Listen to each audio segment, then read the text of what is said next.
அஜுந்தா. அன்பர்கள் அனைவருக்கும் ஆர்த்திய சொர்ணலக்ஷ்மி ஆத்ம வணக்கங்கள். இந்த பதிவு டிசம்பர் மாதத்திற்குரிய பலன்களை காணவிருக்கிறோம். ஏன்னா வருடத்தின் நிறைவான மாதம் அப்படின்னு சொல்லலாம். இந்த 12 மாதங்கள்ல எதுவுமே நடக்கலனா கூட இந்த நிறைவான மாதத்தில் எங்களுக்கு ஏதாவது நடைபெறாதா அப்படின்னு ஆவலோடு காத்திருக்கிறார்கள் அனைவருமே அப்படின்னு சொல்லலாம்.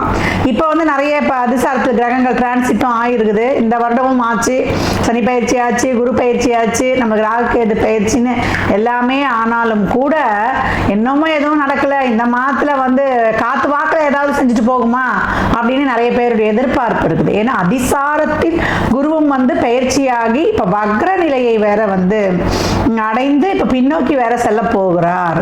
அப்ப எப்படி இருக்கும் அந்த மாசம்?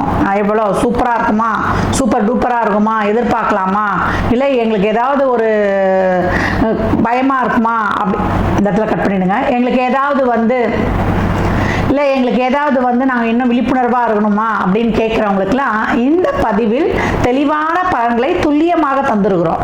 அதனால் பதிவை முழுமையாக கேட்கணும். இதில் ஒரு எளிமையான வழிபாடுகள் தான் சொல்ல போகிறோம். அதையெல்லாம் பின்பற்றுங்க, உங்கள் வாழ்வை வளமாக்கி கொள்ளுங்க. இந்த மாதம் காணப்படும் கோள்களின் சஞ்சார நிலைகள்னு பார்த்தீங்கன்னா உங்களுக்கு ஆஸ் யூஷுவலாக நம்மளுக்கு மீனத்தில் சனி வக்ர நிலையத்தில் அடைஞ்சு அவர் ஜம்முன்னு இன்னும் நான் தயாராக இருக்கேன், உங்களுக்கெல்லாம் யார் யாருக்கெல்லாம் என்னென்ன பலன் கொடுக்கணும் அப்படின்ட்டு ரொம்ப உத்வேகமாக இருக்கிறார் அப்படின்னு சொல்லலாம்.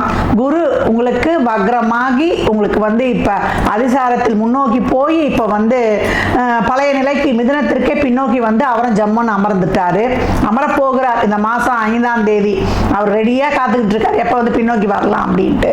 அது மட்டும் இல்லாம கேது உங்களுக்கு சிம்மத்தில் இருக்கிறார், ராகு உங்களுக்கு கும்பத்தில் இருக்கிறார். இந்த கர்ம கிரகங்கள் பொசிஷன் இதான். ஆனால் மாத கிரகங்கள் சொல்லக்கூடிய நம்மளுக்கு சூரியன், புதன், சுக்கிரன், நமக்கு செவ்வாய், இவங்கெல்லாம் என்ன பண்றாங்கன்னா விருச்சகம், தனுசு அப்படின்னு மாறி மாறி பயணிக்கிறாங்க. இந்த மாதம் துவக்கத்திலேயே நம்மளுக்கு விருச்சகத்தில் இந்த கூட்டணிகள் இருந்தாலும் 7ஆம் தேதி செவ்வாய் அவருடைய சொந்த வீட்டை விட்டு நட்பு வீடான தனுசுக்கும், அதே இந்த மாதத்தோட பிற்பகுதியில் நம்மளுக்கு 16 நம்மளுக்கு சூரிய பகவான் தனுசிற்கும், இந்த மாதம் 20 சுக்கிரன் தனுசுக்கு போயிடும். அதே போல 29 புதனும் தனுசுக்கு போறாரு. இப்படின்னு இவங்கெல்லாம் மாறி மாறி பயணிக்க போகிறாங்க. பெரும்பாலும் கிரகங்கள் விருச்சகத்திலே தனுசுலேயே தான் இப்போ டிரான்சிட் இருக்க போகுது. சந்திரன் மீனத்தில் உதயமாகிறார். நம்ம பெரும்பாலும் நம்மளுக்கு டிசம்பர் மாதம் என்று சொன்னாலே கார்த்திகை நம்மளுக்கு 17ஆம் தேதியிலிருந்து மார்கழி 16 வரைக்கும் இதுதான் நம்மளுக்கு டிசம்பர் மாதம். இந்த மாதத்துக்குரிய நான் சொல்லிட்டேன் ஏற்கனவே எப்படிலாம் நம்ம இந்த மாதத்தை ஹேண்டில் பண்ணிட்டு போகலாம் என்பதை இந்த பதிவில் தெளிவாக காணலாம். வாங்க. கடக ராசி கடக லக்னத்திற்கான பலன்களை காணவிருக்கிறோம். இந்த டிசம்பர் மாதம் ஆசையை நிறைவேற்றிக் கொள்ளும் அற்புதமான மாதம் அப்படின்னு சொல்லலாம். ஆனால் கடக ராசிக்கு தான் இந்த பலனை சொல்றீங்களா அப்படின்னு எல்லோருக்குமே ஒரு சந்தேகம் இருக்கும். யாரும் ஐயமே பட வேண்டாம். ஏன்னா உங்களுக்கு இப்ப இல்லை, இனி வரக்கூடிய காலங்கள்லாம் உங்களுக்கான காலம். 2இல் கேதுவும் 8இல் ராகும் எங்களை படாத பாடுபடுத்துதுமா. அந்த பக்கம் இந்த பக்கம் எங்களுக்கு திரும்ப முடியல, ஓட முடியாது, ஒளிய முடியாது. 2 கேமராக்கள் சுத்தி இருக்குது சொல்லுவீங்க. இவங்க எந்த இடத்துல எப்ப பார்க்குறாங்க, எப்ப எந்த ஏவுகணையை வீசுவாங்கன்னு தெரியல. அப்படி இருந்து கஷ்டப்பட்டு கொண்டு இருக்கிறோம். அஷ்டம சனியை கூட நாங்கள் கடந்து வந்துட்டோம். இந்த அஷ்டமராக எங்களை பாடாய்படுத்துது, உடல் வகையில், பொருளாதார வகையில், அதே போல உறவுகள் வகையிலன்னு ரொம்ப புலம்பிக் கொண்டிருந்த கடகத்திற்கு இப்போ குரு அதிசாரத்தில் நிறைய ஒரு ஆற்றல், ஒரு பெரிய பலத்துடன் அவங்கள உத்வேகமாக அனைத்து வகையிலுமே களமிறங்க வைத்திருக்கிறார் அப்படின்னு சொல்லலாம். எல்லாருக்குமே ஒரு நல்ல பலன்கள். இந்த மாதம் பார்த்தீங்கன்னா 5ஆம் இடத்தில் ஒரு அற்புதமான கூட்டணிகள் இருக்கிறாங்க. சூரியன், செவ்வாய், புதன், சுக்கிரன் அப்படின்னு சொல்லிட்டு உங்களுடைய ஆழ்மன எண்ணங்கள், விருப்பங்கள் அனைத்தையும் நிறைவேற்றி தர காத்திருக்கிறாங்க.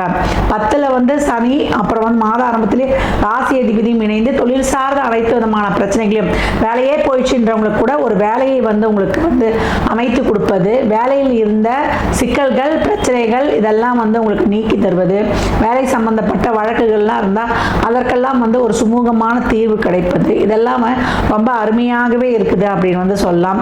குழந்தை நலன் சார்ந்த விஷயங்கள், பிள்ளைகளுடைய முன்னேற்றம், அவங்களுடைய நலன் சார்ந்த விஷயங்கள் எல்லாம் ஒரு நல்ல ஒரு பாசிட்டிவான ஒரு செயல்கள்லாம் ஏற்படுது. அதை பார்த்து உங்களுக்கு ரொம்ப பூரிப்பாகும் அப்படின்னு சொல்லலாம். போன ஜென்மாவில் நீங்கள் கேரி பண்ணி வந்த அனைத்து விதமான பாவ புண்ணியங்களுக்கு ஏற்றார் போல புண்ணிய பலன்கள் இப்போ ரொம்ப சிறப்பாக ஆக்டிவேட் ஆகி உங்களுக்கு நல்ல அருமையான பலன்களை தந்துடும். குரு செவ்வாய் சூரியன் பார்வையில் வந்து இருப்பாங்க, செவ்வாயும் உங்களுக்கு சூரியனும். அப்போ வெளியூரில் ஒரு நல்ல ஒரு சம்பள முன்னேற்றத்துடன் உங்களுக்கு நல்ல வேலை வாய்ப்பு, ரியல் எஸ்டேட் துறையில் இருப்பவர்களுக்கு நல்ல வந்து பிளாட் ப்ரொமோட்டர்ஸ்லாம் இருப்பாங்க இல்லையா, இந்த ஜாயின்ட் வெஞ்சர் அப்படின்னு சொல்லக்கூடிய ஒருத்தர் முதலீடு போடுவது, ஒருத்தர் இடம் கொடுத்து செய்யக்கூடிய அந்த வீடு கட்டி விற்கும் தொழில்கள்லாம் இப்போ வந்து உங்களுக்கு ரொம்ப சிறப்பாக கை கொடுப்பது, இதெல்லாமே வந்து ரொம்ப அருமையாக இருக்கக்கூடிய காலகட்டம் அப்படின்னு வந்து சொல்லலாம்.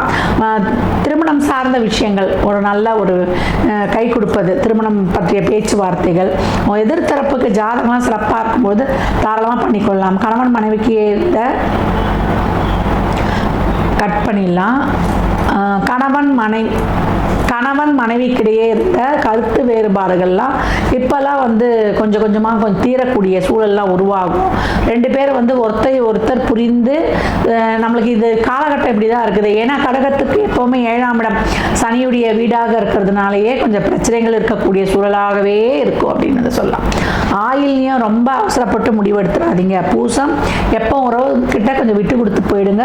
புனர்பூசம் வந்து எப்போ வந்து உங்கள் தாய்மையை இன்னும் கொஞ்சம் அதிகப்படுத்தி எல்லோரும் நல்லா இருக்கணும்னு வந்து நீங்கள் நினைக்கும் பொழுது, உங்களுடைய தாய்மையை அனைவருக்கு பகிரும் பொழுது உங்களுக்கு வந்து எல்லா பலன்களும் உங்களை தேடி வரும் அப்படின்னு வந்து சொல்லலாம். எவ்வளோக்கு எவ்வளோ வந்து தன்னலமாக இல்லாமல், தன்னலம் அதிகம் கொண்டவர்கள் தான் தன்னலமாக இருக்கணும், அதை தாண்டி உங்கள் தாய்மையை பிறருக்கு பகிரும் பொழுது உங்களுக்கு எல்லா பலன்களும் உங்களை தேடி வரும். என்னம்மா இதை வந்து எல்லாருக்கும் பகிரணும் அப்படின்ட்டிங்கன்னா, நம்ம குடும்பத்தை பார்த்துட்டு தான் அடுத்த குடும்பத்தை பார்ப்போம். புனர்பூசம் எப்போ வந்து உங்களை போலவே மற்றவர்களையும் வந்து நேசிக்கும் பொழுது, அனைவரையும் வந்து தாய்மை குணத்தோடு பராமரிக்கும் பொழுது சிறப்பான பலன்களை வந்து நல்லா பெற்றுக்கொள்ளலாம். சிறப்பான பலன்களை நல்லா பெற்றுக்கொள்ளலாம். ஏன்னா ஒவ்வொருடைய நட்சத்திரத்துக்கும் ஒவ்வொரு நட்சத்திரத்துடைய தன்மைக்கேற்றார் போல இந்த பலன்களை நீங்கள் வந்து ஆக்டிவேஷன் பண்ணும்பொழுது அந்த செயல்பாடுகளை உங்கள் வாழ்க்கையில் வந்து எளிதாக வந்து வெற்றி கொள்வதற்கு இதெல்லாம் வந்து ஒரு அருமையான ஒரு டிப்ஸு. அதெல்லாம் ஒரு சின்ன சின்ன விஷயம்தான். இதுலேயே நம்ம வந்து தெளிவாக நம்ம ஃபாலோ பண்ணோம்னா நம்ம வாழ்க்கையில் மிகப்பெரிய ஒரு மாற்றங்கள்லாம் பார்க்கலாம். ஏன்னா அந்த கழகத்துக்கு பொறுத்த வரைக்கும் நிறைய ஒரு முடிவு எடுக்கிறதுல ஏன்னா இவங்களுக்கு நிறைய டிப்ரெஷன் ஜாஸ்தி ஆகிடும். இவங்க எதிர்பார்ப்புக்கு ஏற்றார் போல் எதிர்த்தரப்பு செயல்படணும் நினைக்கும்போது அங்கே அந்த செயல்பாடு இல்லாத போது ரொம்ப வந்து தொய்வு நிலையை அடைஞ்சிருவாங்க. எப்போ வந்து இவங்களுக்கு நெகட்டிவான விஷயங்கள் வந்து சீக்கிரமாக வந்து தொற்றிக்கொள்ளும் அப்படின்னு சொல்லலாம். அதனால் எப்போ வந்து இவங்க வந்து கைப்பிடி உப்பு வந்து தண்ணியில் போட்டு குளிப்பது வந்து ரொம்ப சிறப்பு. இல்லை கடலில் போய் அப்பப்போ நேரம் கிடைக்கும் போது குளிப்பது. பௌர்ணமி தினங்களில் வந்து அரிசி நம்ம வீட்டில் சாப்பாடு செய்கிறதுக்கு வாங்குவது, ஆலயத்தில் அன்னதானத்திற்கு கொடுப்பது, அன்னதானத்திற்கு உதவி செய்வது, இதெல்லாம் வந்து இவங்களுக்கு ரொம்ப அந்த மனநிலையை வந்து சிறப்பாக வச்சுக்கணும்னு சொல்லலாம். நிறைய வந்து இப்போ குடும்பத்தில் இருக்கக்கூடிய பிரச்சனைகள்லாம் அவங்க எதிர்கொண்டு வருவதற்கு ரொம்ப கஷ்டப்படுது கடகம். இந்த காலகட்டம் தொழில், திருமணம், வேலைவாய்ப்பு, குழந்தை பாக்கியம் அப்படின்னு எல்லாத்துலேயுமே ஒரு சின்ன சின்ன மூவ் இருக்கும். இந்த மூவெல்லாம் வந்து சிறப்பாக வந்து பிடிச்சிக்கோங்க. விரயங்கள் அதிகப்படியாக நடக்கும். எப்போ என்ன விரயம் ஏற்படும் தெரியாது. ஆனால் ரொம்ப கவனம் தேவை. வண்டி வாகனங்களில் ரொம்ப கவனமாக போங்க. எந்த ஒரு முடிவையும் அவசரப்பட்டு எடுக்காதீங்க. எனக்கு எல்லாம் தெரியும், இந்த ஃபீல்டை பற்றி எனக்கு நல்லா தெரியும், நான் இதில் முடிவு எடுத்துவேன் அப்படின்னு மட்டும் தைரியமாக வந்து விசாரிக்காமல் இறங்கிவிட வேண்டாம். ஏதாவது ஒரு முக்கியமான முடிவுலாம் எடுக்கிறோம், ஒரு பொருளாதார ரீதியாக, ஒரு உறவு ரீதியாக, இல்லை வந்து நம்ம வந்து ஒரு குடும்ப ரீதியாக அப்படின்னும்போது அதுக்கு சம்பந்தப்பட்ட நபர்கள், நம்ம வெல்விஷர்களை இணைந்து அவங்ககிட்ட ஒரு ஆலோசித்து எடுப்பது ரொம்ப சிறப்பு. கடகம் இந்த மாதம் உங்களுக்கு நல்ல பலன்கள் தான் சொல்லியாச்சு. ஏன்னா கிரகங்கள் வந்து உங்களுக்கு 5, 6 என்ற இடத்துல போகுது. அரசு துறை சம்பந்தப்பட்ட விஷயங்கள், டெண்டர் சார்ந்த விஷயங்கள், உத்தியோகத்தில் நல்ல ஒரு ப்ரொமோஷன்ஸ் கிடைக்கிறது, இதெல்லாமே ரொம்ப உங்களுக்கு சிறப்பாகவே இருக்கும். எல்லா விஷயத்துலையும் கொஞ்சம் பொறுமையாக நிதானமாக ஹேண்டில் பண்ணி விழிப்புணர்வாக இருக்கும்பொழுது இந்த மாதம் சிறப்பாக கடந்தெல்லாம். மாணவர்கள் கூடுதல் எஃபர்ட் போடுங்க. அதே போல் வயதில் மூத்தவங்க உங்கள் உடல் ஆரோக்கியத்தில் கூடுதல் கவனம் எடுத்துக்கோங்க. உணவு பழக்க வழக்கங்களில், நீர் உணவு சம்பந்தப்பட்ட விஷயங்களில் ரொம்ப கவனம் எடுத்துக்கொள்வது. ஏன்னா தொற்று நோய் வந்து சீக்கிரம் வந்து பற்றக்கூடிய காலம். ஒரு விசக்காய்ச்சல், அதே போல் வந்து ஒரு பேக் பெயின், அதே போல் அடிவயிறு சம்மந்தப்பட்ட பிரச்சனைகள், பிரயாணங்களில் வந்து கொஞ்சம் கவனம். அதே போல் உங்களுடைய உடைமைகள், உங்களுடைய விலை உயர்ந்த பொருட்கள், இதெல்லாம் வந்து பயணத்தின் போது கவனமாக வச்சுக்கணும். நம்ம போவோம், ஒரு கோயிலுக்கே போவோம், யாருன்னா கையை விட்டு நம்ம அவருடைய ஃபோனையோ காசையோ எடுக்கக்கூடிய சூழல் இப்பொழுது ஏற்படக்கூடிய நேரமாக இருக்கிறதுனால அதிகமான கூடுதல் விழிப்புணர்வு இப்பொழுது தேவை. கடகத்திற்கு இந்த டிசம்பர் மாதம் உங்களுக்கு எவ்வளோக்கு எவ்வளோ நீங்கள் வந்து விழிப்புணர்வோடு ஒவ்வொரு விஷயத்தையும் செய்கிறீங்களோ உங்களுக்கான மிகச்சிறப்பான பலன்கள் உண்டு. அது தொழில் ரீதியாக, குடும்ப ரீதியாக, உங்களுக்கு பொருளாதார ரீதியாக, உங்களுக்கு அனைத்து வகையிலுமே பிள்ளைகள் நலன் சார்ந்த விஷயங்கள், என்னென்ன விஷயங்களுக்கு நீங்கள் வந்து முயற்சி போடுறீங்களோ அந்த விஷயங்களுக்கான பலன்கள் உங்களுக்கு நல்லாவே கிடைக்கும். என்ன குழப்பம் இல்லாமல் சிந்தனை தெளிவுடன் செயல்படும் பொழுது மிக அருமையான பலன்களை நீங்கள் பெற்றுக்கொள்ளலாம். கடக ராசிக்கு இந்த மாதம் நீங்கள் வந்து வழிபட வேண்டிய தெய்வம் என்னன்னு கேட்டிங்கன்னா சிவ வழிபாடு. எப்பெல்லாம் வந்து உங்களுக்கு நேரம் கிடைக்கும்னா கார்த்திகை மாதமாகவே இருக்குது. சோமவார விரதத்தை திங்கள்தோறும் கடைபிடிப்பவர்களுக்கு ரொம்ப சிறப்பான பலன்கள். அந்த விரதம் இருந்துட்டு சிவபுராணம் படிச்சுட்டு ஒரு வில்வம் எடுத்து சிவனுக்கு அர்ச்சனை பண்ணிட்டீங்கன்னா போதும். ஒரு வெண்பொங்கல் நிவேதனம் பண்ணிடுங்க. அதில் வந்து ஒரு லிம்சங்கா ஊறுகாவோட ஒரு வாட்டர் பாட்டில் தண்ணியோட பண்ணிடுங்களேன். உங்களுக்கு பாருங்கள் மிகச்சிறப்பான பலன்கள் நீங்கள் கைகூடாக மிகச்சிறப்பான பலன்களை நீங்கள் கண்கூடாகவே காணலாம். அந்த பிரசாதம் செய்யறதுக்கு பொருளாக கூட வாங்கி கொடுத்துடலாம். பச்சரிசி, மிளகு, சீரகம், கல்லுப்பு, வெல்லம் இதெல்லாம் வாங்கி கொடுக்குறீங்க. இன்னும் அதை வந்து சக்கரை பொங்கலாம் பண்ணிக்கலாம். பண்ணி கொடுத்து பாருங்க. உங்கள் வாழ்க்கையில் காணப்படும் அதிரியான மாற்றங்கள், திருப்பங்கள் மிக சிறப்பானதாக உங்கள் வாழ்க்கையில் வந்து முன்னேற்றத்திற்கு வந்து ரொம்ப அருமையாக காணலாம்.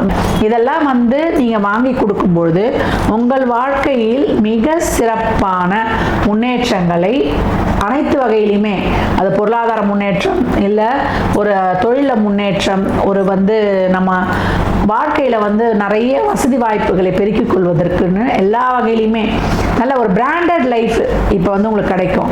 அந்த மாதிரி வந்து எல்லா வகையிலும் சமூகத்தில் 4 பேர் கிட்ட ஒரு நல்ல மதிப்பு மரியாதையுடன் அரசியல் தொழில் இருப்பவர்களுக்கு நல்ல பதவி வாய்ப்புகள்லாம் கிடைப்பது. ஏன்னா இதுக்கு முன்னாடி வந்து நிறைய வந்து இந்த அரசியல் துறையில் இருந்தவங்களாம், இந்த துறை சார்ந்த இந்த ராசியில் இருந்தவங்களாம் கொஞ்சம் வந்து மன கஷ்டம்லாம் பண்ணிட்டு வரீங்க இல்லையா, இனிமே வந்து அப்படியே மீண்டு எழுந்து உங்களுடைய வெற்றி 8 திக்கும் கொடி கட்டி பறக்கும் அப்படின்னு வந்து சொல்லலாம்.